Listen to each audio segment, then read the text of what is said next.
pessoal, vamos começar mais um livro, o livro de Esther. Hoje a gente vai ver os capítulos de 1 a 5, certo? Antes de começar, vamos fazer um panorama geral do que é esse livro. O livro relata uma história que acontece ali entre o segundo e o terceiro retorno do pessoal para Jerusalém. Também vai fazer um paralelo com o Êxodo, assim como a gente fez em Êxodos, em alguns momentos vai lembrar da questão do Êxodo, porque nesse caso do livro de Esther vai mostrar o quanto pessoas estrangeiras às vezes vão fazer de tudo para poder massacrar o povo de Deus, tá? No Egito aconteceu isso e agora está acontecendo no contexto aqui que a gente vai ver. Uma curiosidade sobre o livro de Esther, o nome de Deus não aparece nesse livro.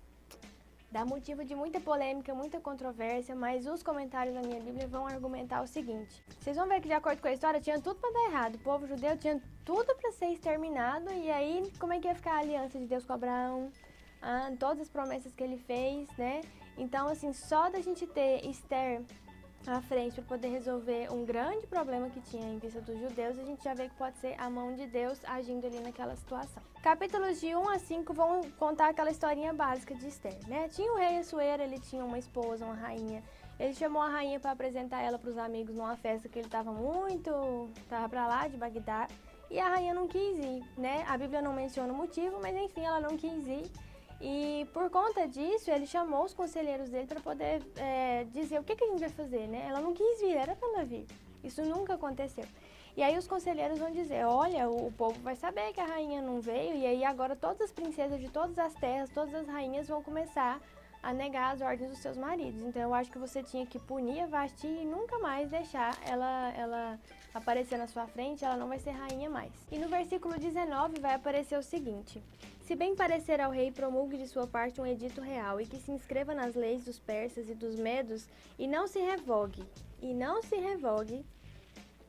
que Vasti não entre jamais na presença do rei Assuero, e o rei dê o reino dela a outra que seja melhor do que ela. Não se revogue é muito importante porque é uma frasezinha que vai fazer muito sentido no restante do livro, certo? Capítulo 2, Esther vira rainha. Como? Vasti não é mais rainha, o rei ficou com saudade da rainha, mas não podia ir lá porque o decreto não podia ser revogado. Então, solução, vamos fazer um concurso para uma nova rainha.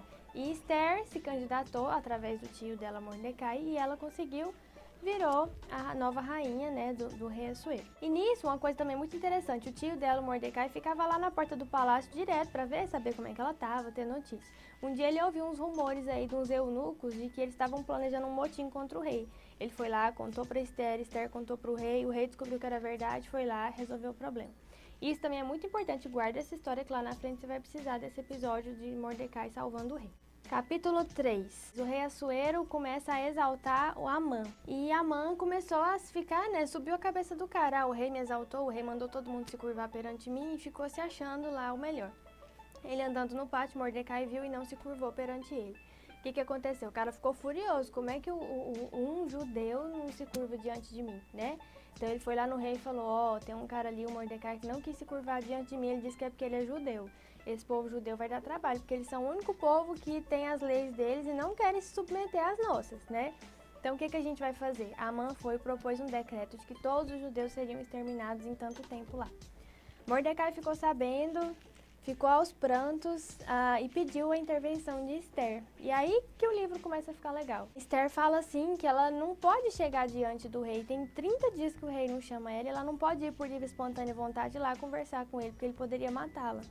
E aí vem um texto muito legal, uma fala de Mordecai lá no capítulo 4. Não imagines que por estares na casa do rei, só tu escaparás entre todos os judeus, porque se de todo te calares agora, de outra parte se levantará para os judeus socorro e livramento.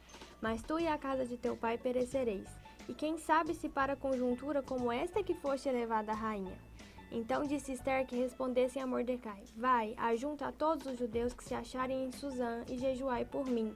Não comais nem bebais por 3 dias, nem de noite nem de dia, eu e as minhas servas também jejuaremos. Depois irei ter com o rei, ainda que é contra a lei, se perecer, pereci. Uma atitude heróica de Esther, né? Quando ela fala do jejum aqui, a gente vê uma referência a Deus, porque não há outro motivo para se fazer um jejum, né? E no capítulo 5 a gente vai ver que houve um jejum de 3 dias por parte dela, das servas, de todo o povo judeu, e ela conseguiu a autorização do rei para chegar a ele. E aí ela vai fazer uma petição para ele a partir do capítulo 6. Não perca os próximos capítulos e leia em casa antes de assistir o vídeo, beleza? E aí, já leu a Bíblia hoje?